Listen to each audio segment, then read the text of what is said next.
welcome to another episode of Stuck in My Mind podcast. I am your host, WIZE, and today's guest is a true innovator and visionary in the legal media space. Dennis Meador is not your typical entrepreneur. He started his first company at just 14 years old, and over the past 2 decades, he's carved out a niche helping attorneys grow, scale, and differentiate themselves in a competitive market. In 2022, a new vision took shape, the Legal Podcast Network, a platform designed to give lawyers the tools to amplify their authority and communicate their expertise in an authentic, modern way. Launched in May 2024, it's already redefining how small legal practices attract ideal clients and build credibility. Dennis has an unmatched passion for giving professionals a voice and a platform to showcase it. Today, we're diving into how he turned a powerful idea into a game-changing brand, why storytelling is critical in the legal field, and what's next in the world of podcasting for attorneys. Welcome to the show, Dennis Meador. Good to be here, my man. Thank you for having me on. Pleasure's all mine. I'm glad to have you on the show. So, you started your first business at just 14. What drove you to entrepreneurship so early? Poor background, living in a place where if I didn't find money, I didn't eat from about 8 years old till about 13. And so I learned at a very young age to just pay attention to what's going on around me, money-wise, people-wise, learning people, learning their sort of personalities. Long story short, from the time I was 8 to the time I was 13, my mom mostly dated like heroin dealers, crack dealers, pimps, gang leaders. We were a few hours outside of Chicago, about 3 hours from Chicago. And so it was 3 drive-bys in our house while I lived there, so it just, when you live like that from 8 to 13, like you look around you different than most 8, 9, 10, 11, 12, you know what I mean? And so at 14, I had actually moved into my dad's at 13, out of my mom's house. And my dad, I had a stepbrother, and his friends. And basically what I did was I figured out that they didn't like getting jobs, but they wanted lawn mowing jobs or raking jobs or newspaper route jobs or snow shoveling jobs. So they're, all 11, 12-ish, 13 years old. And I'm like 14, 15 years old, 16. And so what I did is I just would go get the jobs.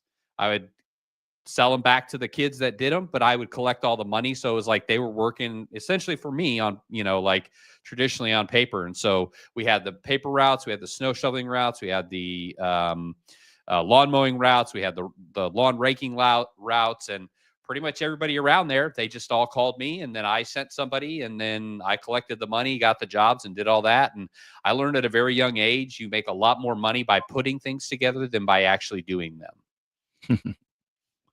Well, what inspired your shift into working primarily with attorneys? So that happened about 5 or 6 years into my career. I started selling advertising in college and started making really good money. Then I actually started traveling and selling advertising. Now I'm 20 years old, making $3, $4, $5 grand a week. Selling ads and hospital patient handbooks. Thought that was great, but I had to travel everywhere. And then I kind of got stuck in one spot, and I was selling ads for like $300, $400, $500. And then I decided, like, somebody recruited me for the legal industry.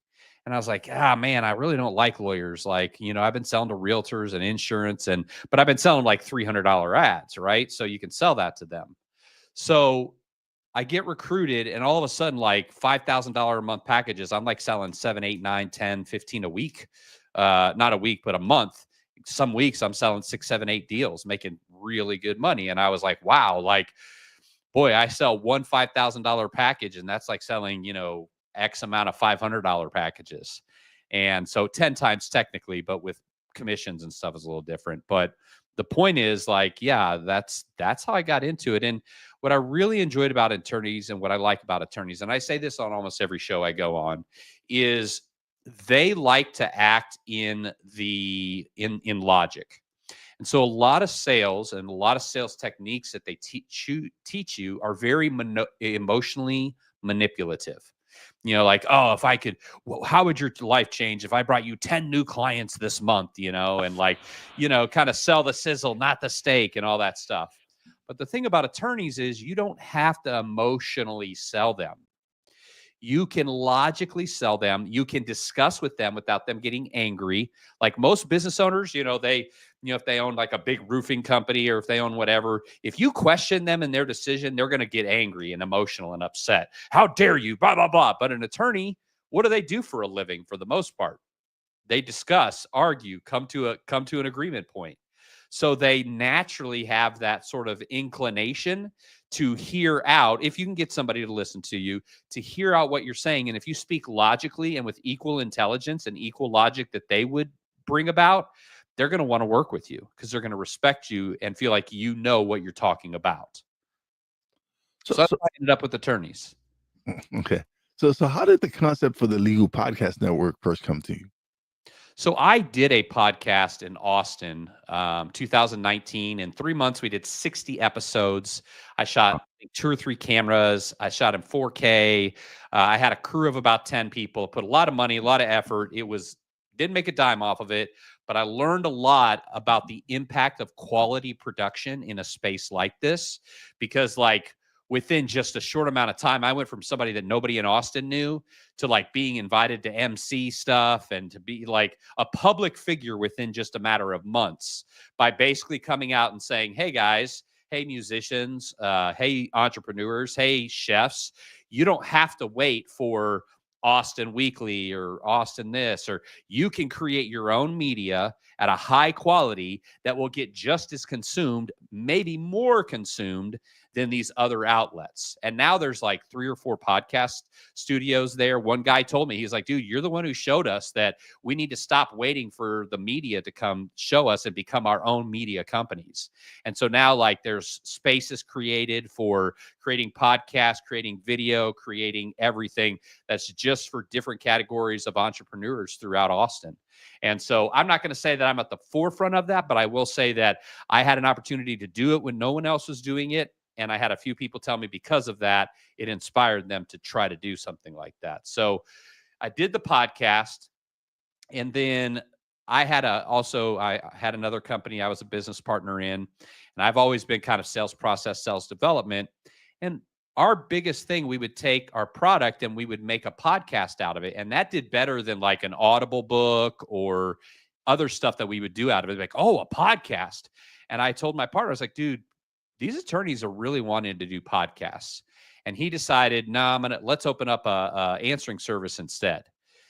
Our relationship ended in December of not 24, but 23. And I was like, you know what? I have a book. I'm an entrepreneur. So I have a book of business ideas that like some I could start for free, some I could start online, some I could start not online, some I could start with this.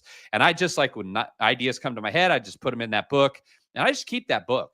And that book has saved my butt more times than anything. Like I had one relationship where I was coming in to set up a whole new division. And then this guy, his bookkeeper told him I was trying to get in and look at his books. I'm like, why do I even care? You're paying me what you're paying me, but whatever. So that relationship ended and it was a pretty big contract. And I went home and I told my wife, I was like, at the time, I'm married now, but it was a different wife. But anyway, I was like, I'll figure something out. And I went and I got my notebook. And by that next Monday, I had, at the end of the day, made a contract with a big national newspaper company where I could flip newspaper space. I got $750 a page. I sold 12 ads at $500 on that page. Now you do the math.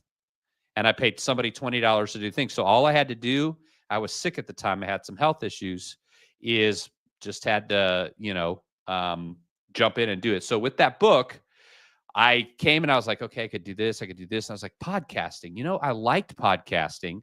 It's creative and I'm a creative person as well as a business oriented person. And I was like, and I know that we could do more than just a podcast, because podcast is great. But if that's all we were delivering to our clients, we'd really be doing them a disservice. For every show that they do with us, you can do 1, 2, or 4 shows a month.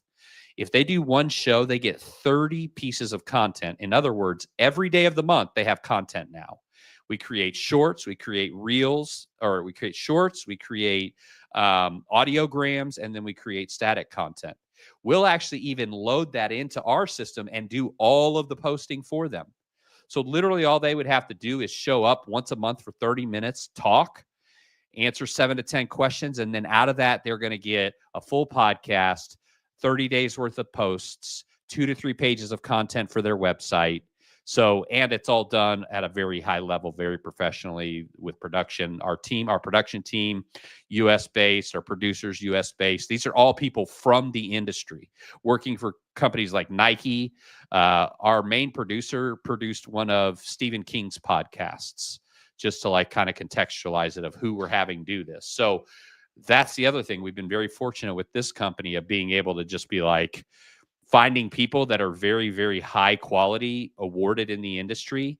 But because we can give them work the 75% of the time they're not getting that industry work, then we get very high level. But we're not, we don't live in Hollywood. We don't, I live on an island in Belize, and my main producer's in Denver, and I've got people in California. I mean, just all over. We've got about 30 people across the world. Wow. What problem were you solving when you created this platform? Two, one was authoritative positioning for attorneys. There's got to be a way to differentiate themselves from the myriad of other attorneys that do what they do in their marketplace. And they all have that same fine law, AVO, generic website that says, hey, I do that, call me.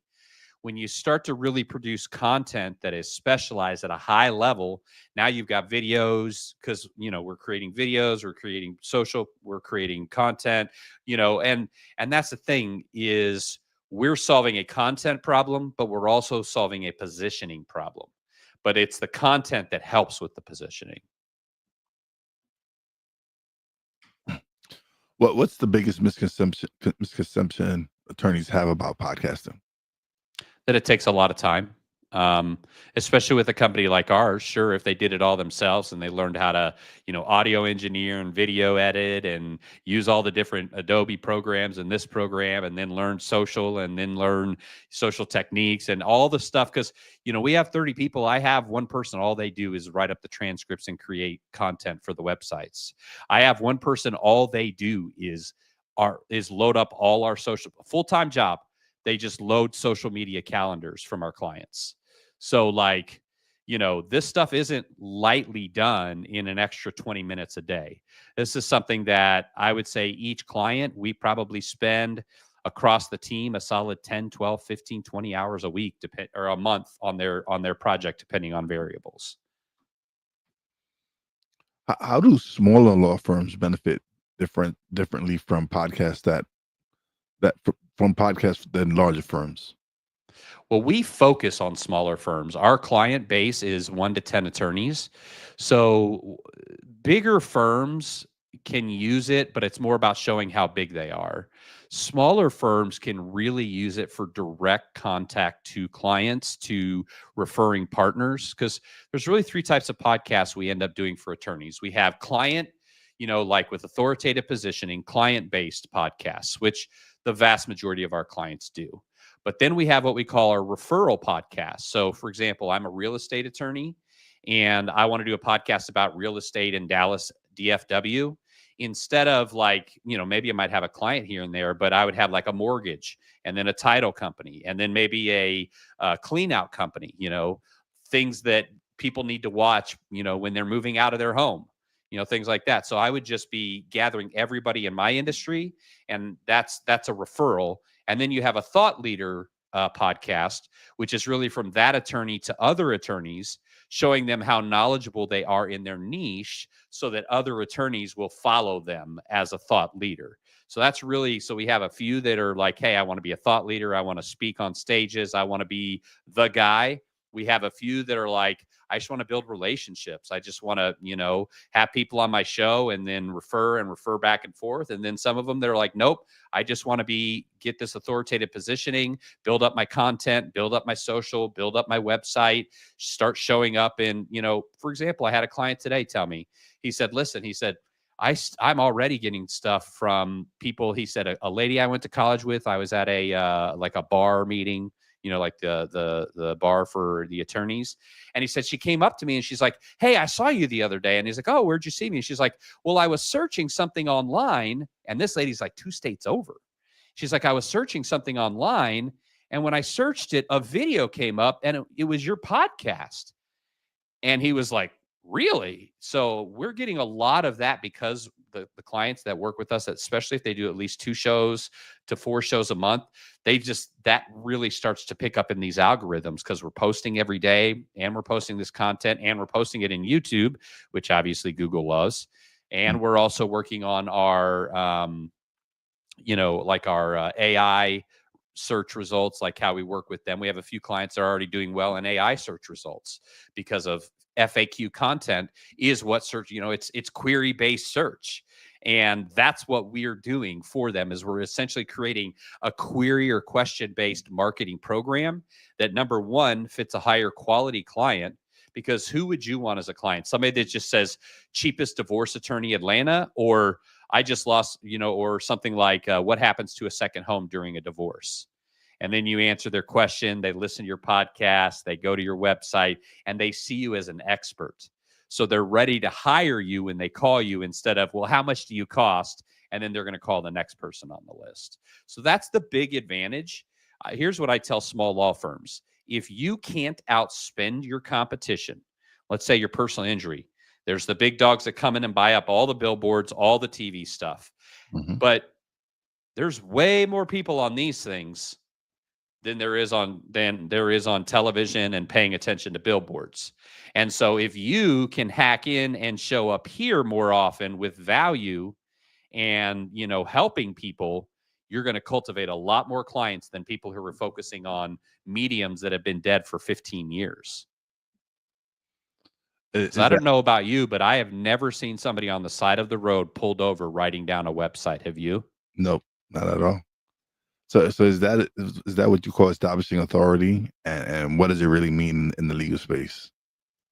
Establishing authority is about setting yourself apart. It's about finding a very niche client and letting them know that you can specifically help them. So for example, if I'm a divorce lawyer, I can say I can help anybody, but realistically, if I do like a cheapy divorce where they're agreeing, I'm going to make $500, right? Like maybe $2,000.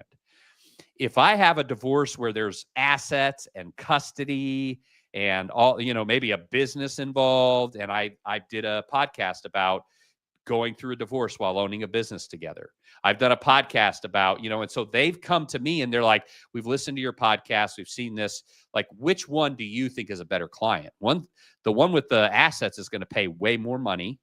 They're going to fit your clientele more, and they're going to respect you. Somebody that just throws $500 at an attorney and says, give me a divorce. Do you think they have a lot of respect for that attorney? No. Not so much. And so that's what we're doing is we're establishing respect and authority for the attorney before the person ever comes to them through the videos, through the podcast, through the content. It's high-end specific content that speaks directly to people and their direct problems. Why is audio more powerful than written content for credibility? Audio or video? Or both? Oh, both audio and video. Because 80% of people would rather watch a video than read an article. 82%, if we're going to be exact. So we know video kills, which is why video is such a huge part of our plan. We put it on LinkedIn, we put it on Facebook, we put it on YouTube. We're putting video everywhere because that's what people are paying attention to now. But audio versus like written as well is podcasting, and audio is the only form of media consumption that we can do and we don't have to stop to do it. If I read an article, I have to stop and read it. If I watch a video, I have to stop and watch it. Whereas podcasts just go in my ear, plug it on my phone, or put it on my car and listen to a couple podcasts on the way to work, a couple podcasts back while I'm going for my morning walk or jog or whatever, listening to podcasts, while I'm sitting there, whatever. Like podcasts can be a Like that media consumption outlet is the only one that can passively be a part of your life consistently. Yeah, I agree with that 100%.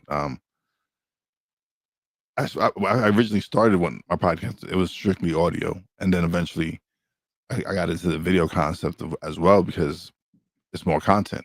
It's Yeah. actually, yeah. So I benefited from switching from doing just being able to do both. So what Yeah, was, I mean, it's huge. Like that's why we repurpose across it. You know, like I said, a half hour of our clients' time every month becomes a show, 30 pieces of content, 2 or 3 pieces of content for their website, and we upload and do all the social forums. So, and we'll upload on up to 10. So we have clients, we've created Threads, Twitter, Blue Sky, Pinterest, because they didn't have any of those, you know, and then they had Facebook, Instagram, LinkedIn, those, you know, and YouTube.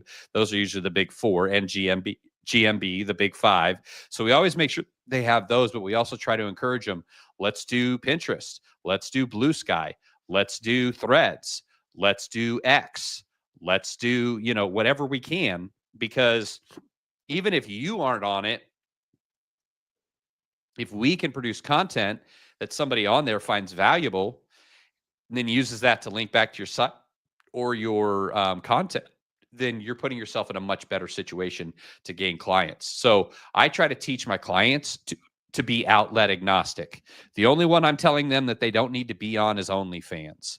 But if you think about it, I might pay $10 a month to have an attorney on OnlyFans just sitting there waiting to answer my questions.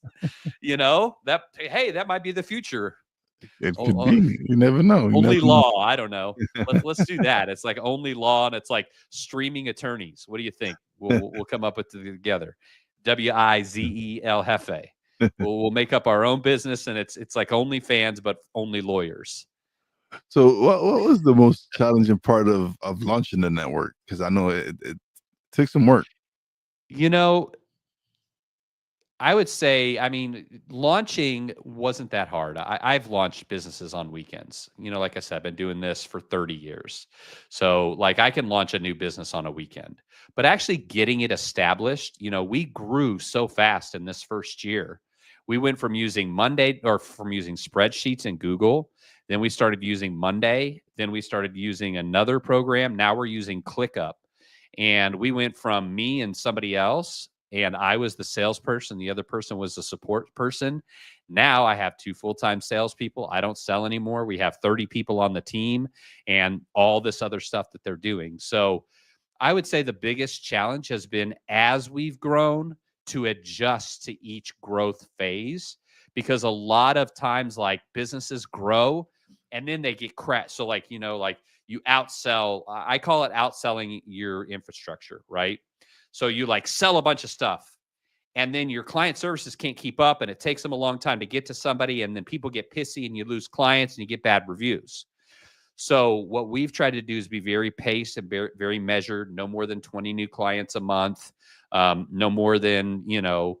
And so we've just been paced and measured, and then we're going to add another person probably late summer and go up to 30 clients a month, and just slowly just keep pacing that until our whole infrastructure is built. But that's the most challenging. No one said, "Oh, you're going to build a podcast network here. Why don't you plug into this thing and start?" Like, I've had to find every tool. I've had to find every employee. I've had to create most every process, or at least find the people to create them and work with them on it. So there wasn't a plug and play model for something like this, because of everything that we're doing and where we're doing it. We had to just kind of come in and go, okay, here's how we're going to do it. And then when we would find something that we were messing up, we would fix it and put a system in place. And that's kind of what we've been doing the last year. That's been the most challenging part, is growing and not having a bunch of angry clients, but growing and having them happy. And, you know, 6 months ago, we struggled with it, but we have spent 6 months intensely fixing that. And now all of our interactions with clients, even ones that are calling to fix something, are extremely pleasant. Like a guy today, he sent me an email last week. Hey, what's going on? How do I keep up with things? It's like, oh, we got this new version of our program where we send you an email every week that tells you everything going on. Here's your content that goes out. Here's your next episode that goes out. You know, everything they need to do, everything we've done, all the reports on what they have out there. And so I met with him and he was like, hey, that was the one I told you where he just told me that like people are coming up to him and seeing his show and he really likes the program. And so we produce a great product. It's just been for us the growth process of staying in contact with them in a way that's not too much where they get irritated, but not so little where they feel like we don't care and we're leaving them out. Because attorneys are picky people. What's your process for onboarding attorneys and developing their shows? I have a team that does that. So we have a guy who's full-time head of client success, although we are getting ready to switch into a different way of doing things completely through a program called Flowla.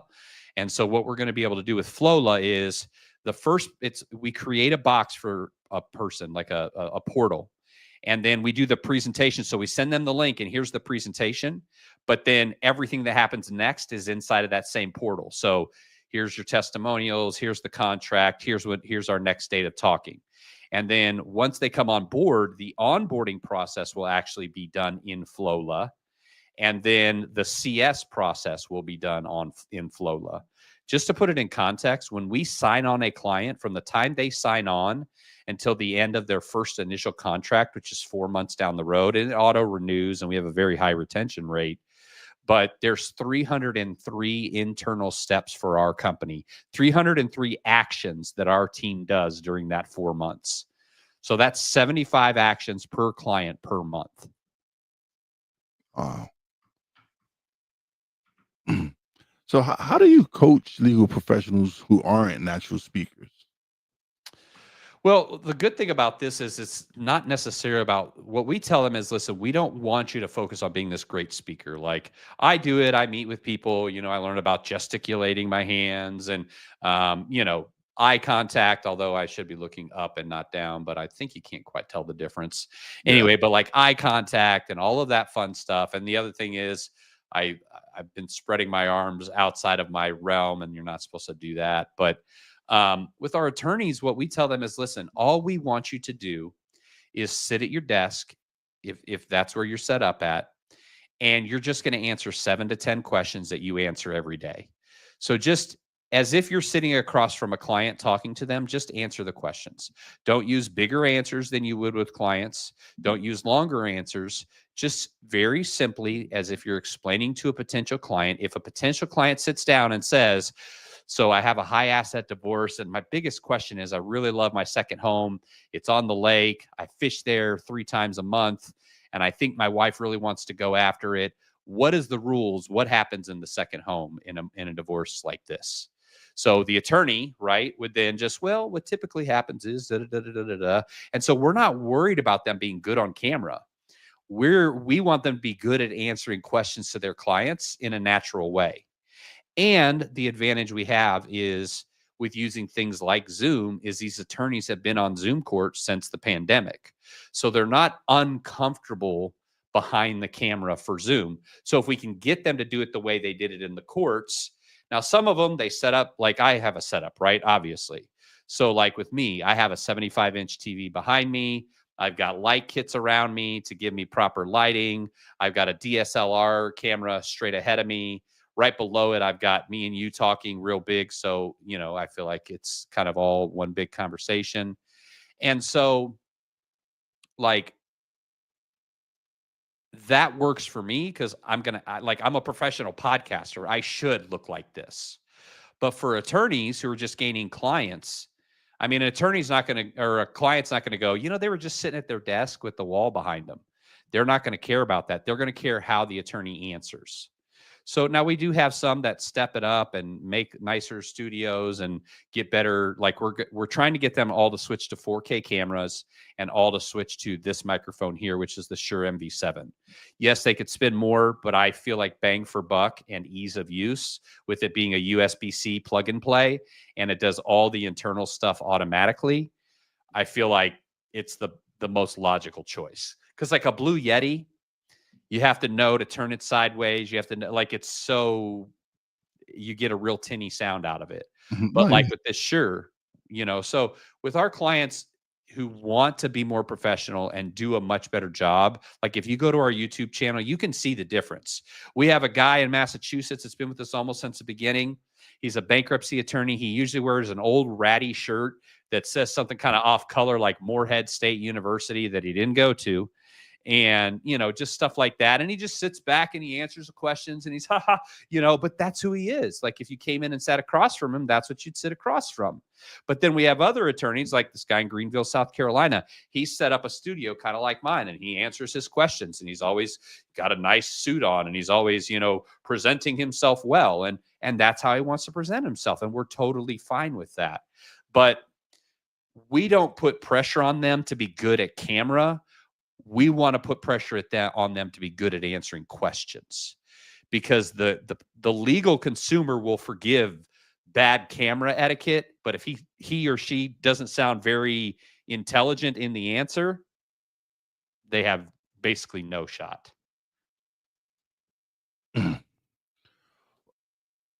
What's been the most surprising piece of feedback from attorneys on your platform? I will say this is not from attorneys. So, I mean, we get great feedback. Let me just say that. Like they say, we love the production. We're getting traction. Like that's literally all we hear. Our big things were learning how to communicate consistently, so they felt like they were in the loop. Even though we knew they were in the loop, they didn't, right? But what was most like interesting or challenging or surprising for me was when we started about a month ago having other law firm marketing companies call us or email us and say, I've seen your work. I want my clients to sign up with you. I want to sign up with you. I had one agency that called me. They were doing podcasting as a service. They are dropping podcasting as a service.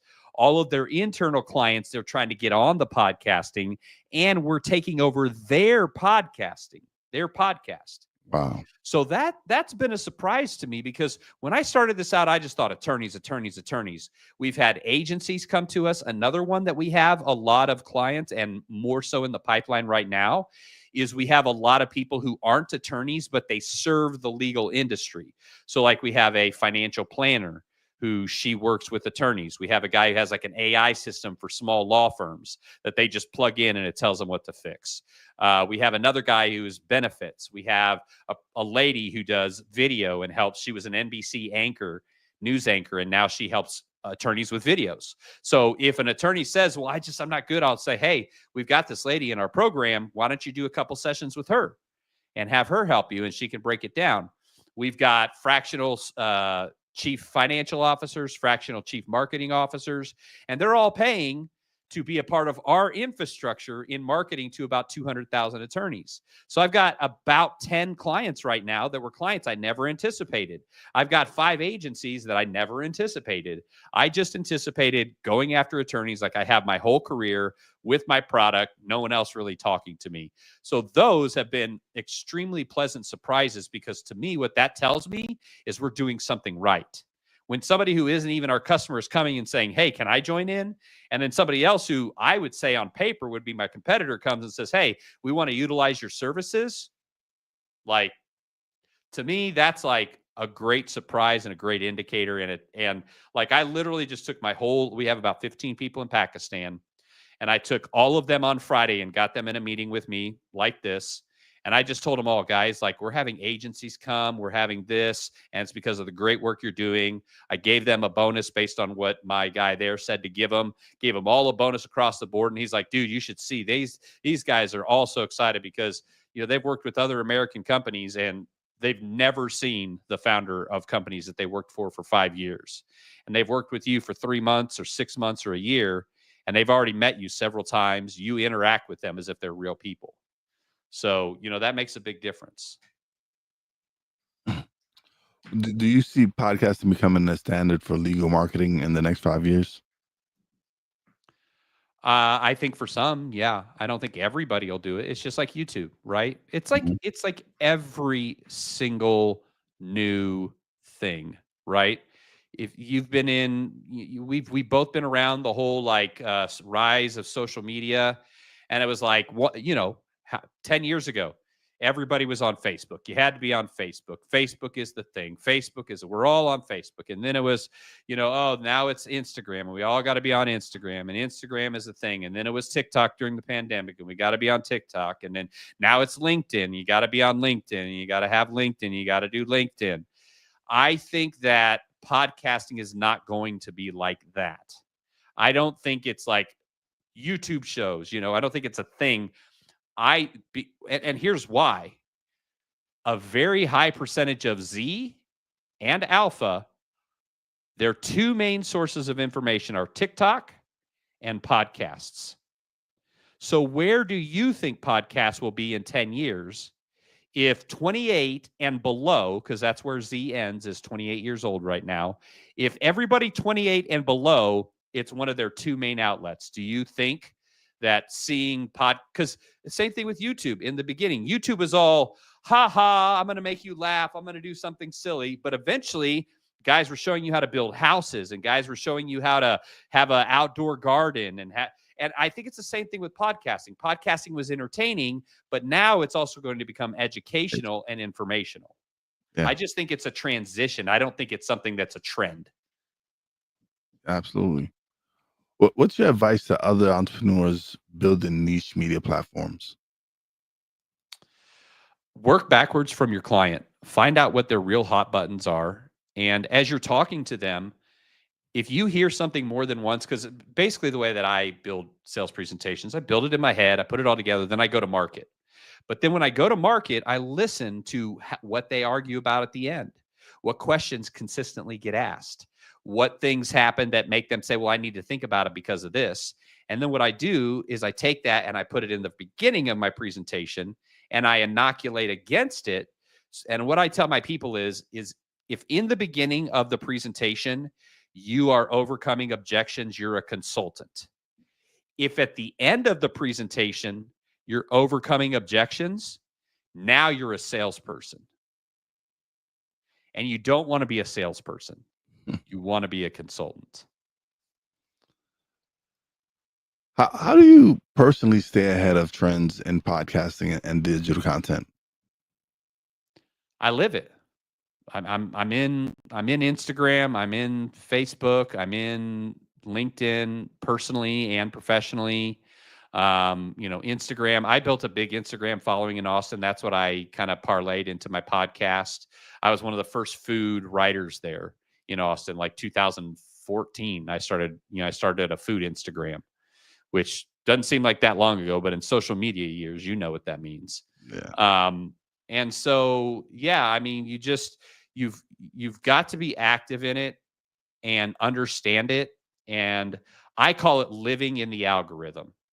When you understand that the algorithm has changed because of the way your posts are moving, now you live in the algorithm. When you understand why they change, you own the algorithm. I used to be like I managed 250 accounts, plus we had a big account with tens of thousands of followers on a social agency I had years ago. And the way that we did, I had 15 people that posted, and they would post 2-3 times a day, but none of them would post directly. They would send it to me.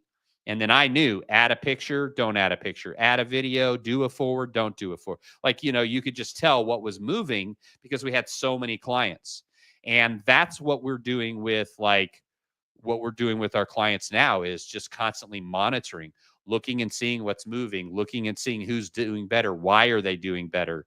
Did they market more? Did they post more? And that's why we came up with this, because here's what we learned. Our clients, for the most part, because they are 1 to 10 law firms, small law firms, our clients are not going to supplement the social media that we're doing for the most part. So if we aren't doing once, twice, or 3 times a day, promoting their podcast and promoting their practice, we're making a podcast and it's nice and it's pretty, but it just sits there and it gets 3 views. But if we create all these pieces and then we load it on for them, now all of a sudden, day 1, they're getting 30, 40 views. By day 3 or 4, they're in 100, 200, 300 views just from doing all of that, just from creating the content and then directing everybody back to go see it in the bio. If you could give one message to attorneys struggling to stand out, what would it be? Identify your ultimate client and build your content around reaching them. Somebody who tries to serve everybody will reach nobody. So don't try to reach everybody. If you're a divorce lawyer, get 2 or 3 archetypes of clients and market to their needs. If you're a criminal defense attorney, get 2 or 3 stereotypical, archetypical clients and market to them. Whatever it is that you're doing, whoever your client base is, don't just say, oh, I work with business owners. I could do whatever they need me to do. No, don't say that. Say, I help startup business owners who need to understand the best corporate formation that they need, and I help keep their paperwork up through the years. That's what I focus on. Or I focus on established businesses that maybe their paperwork has gotten behind. They had a bad accountant or it got behind a little bit, and I come in and clean that up. Because when you say that, somebody who needs an accountant might respond if they need this, right? If they need the cleanup. But if I only speak to the cleanup, then they're going to be like, that's what I need. Whereas if I just go, hey, I'm an accountant, I can help you. Now I have to do, and this is one thing I always tell people in marketing, never give somebody homework. If you want them to know something, tell it to them. If you want them to do something, find a way to do it for them. Because if you give the homework of, I do that, but now you need to go find out how and where and why. And you know what I mean? Like you got to click here and go here and do that. Like they're just not going to do it.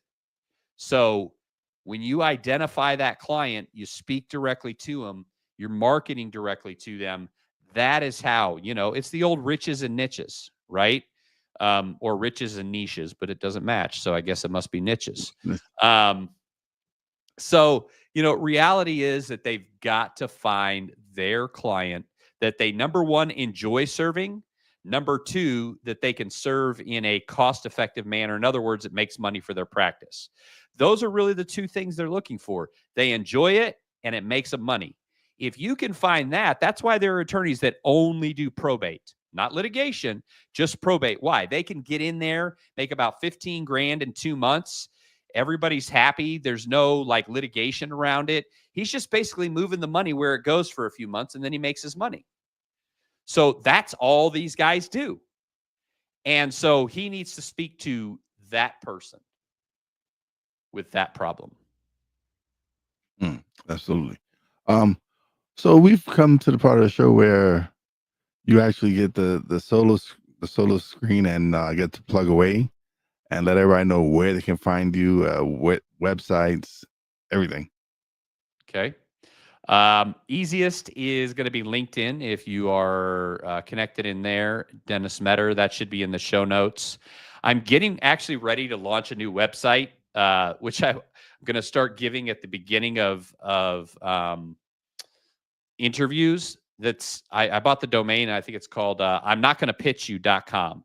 And the I'm not going to pitch you.com, it's a pitch site, but it's going to basically have me, my podcasts, my company, my podcast guesting. So it's going to be one site, and it's a pure pitch site of the things that I do, the ways that I serve, speaking, helping clients, attorneys like you, and then just in general, knowledge stuff. So, and then the legalpodcastnetwork.com, thelegalpodcastnetwork.com. Those are the best places to find out about me and my company.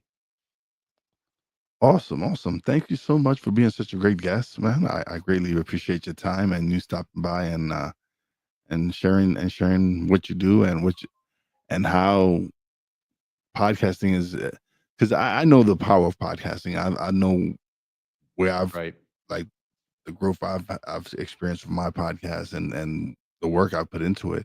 So by you doing this, you're saving them ton of headaches, ton of time. And we have several clients who already had a podcast, and they came to us and they said, with what you're charging and what it actually is one guy who said it's costing less to have us do his show than it costs him to do it by himself. I can Now imagine. he might have been figuring his hourly rate at like 250, and of course that would be easy to beat that, but it made it sound like, even just like it wasn't his rate, it was just basically costing period. So, yeah, I mean, it's a quick 45 minutes, so I appreciate that. Sometimes these 45 minutes are like 45 days, so we had a good conversation. Thank you, Mr. Wizel Hefe. Thank you, man. I appreciate you being a guest, man. I enjoyed the conversation. I learned a lot.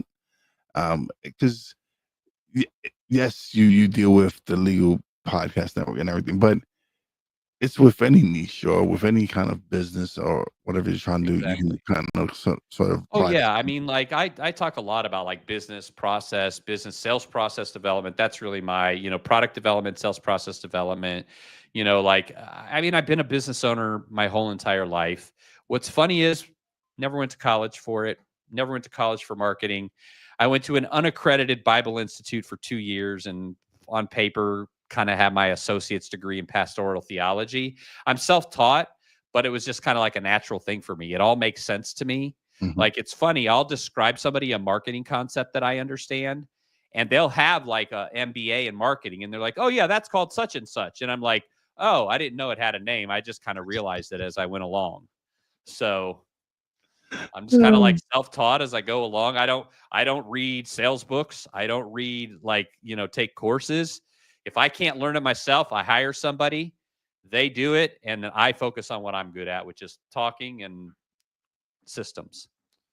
Yeah, no, I feel you. I kind of feel what you're saying, and it's definitely something that I love talking. I love being able to do the podcast and have people come on and share their knowledge. So I kind of and I've self taught in a lot of things. Like I wasn't in media. I didn't know about microphones, camera, what equipment to use, or all that. I once I started podcasting, I was like, all right, I want to start investing in myself. I mean, start doing research on certain equipment, certain cameras, and that's what I did. I invested in myself in courses, learning how to edit video, how to edit audio, and actually turned it into something where I can make money on the side. What's cool, like this little trick here that I did, and then I just have like a stand-up desk in front of it, right? And then, like I said, I've got my lighting and stuff.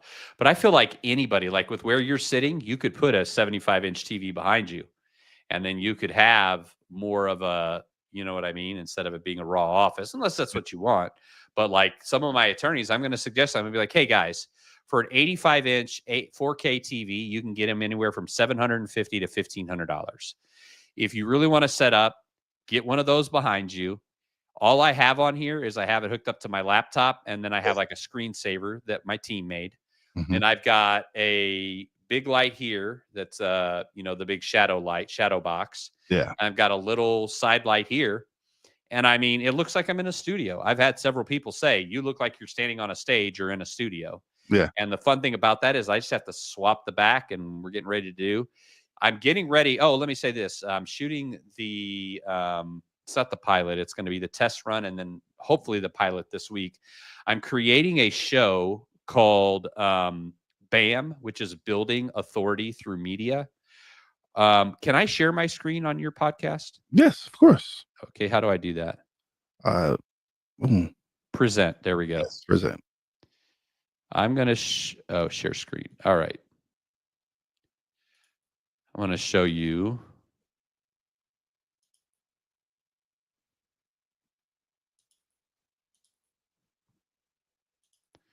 I'll show you what my guy sent me.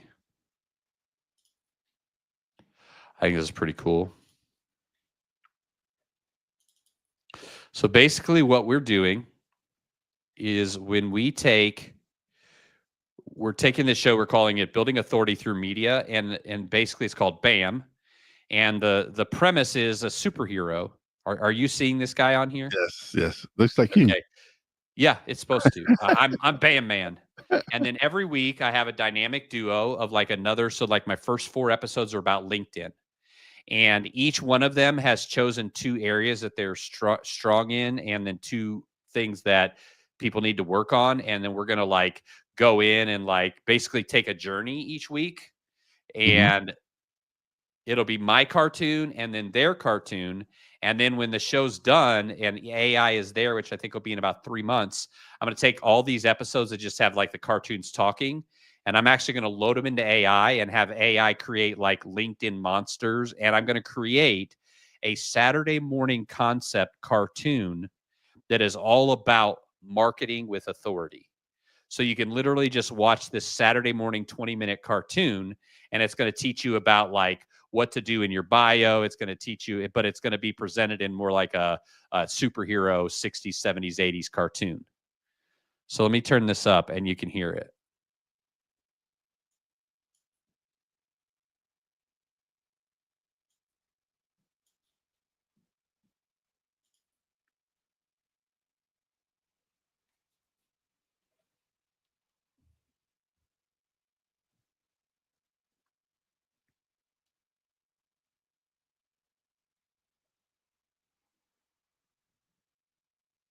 I don't hear it, but that's Oh, okay. you don't hear it? No. Here, let me, it's actually kind of funny. Let me see where, let me get, oh, okay. I need to go back to, oh, I don't know if I can share sound. Because when I shared, let's see, let's go to present, share screen,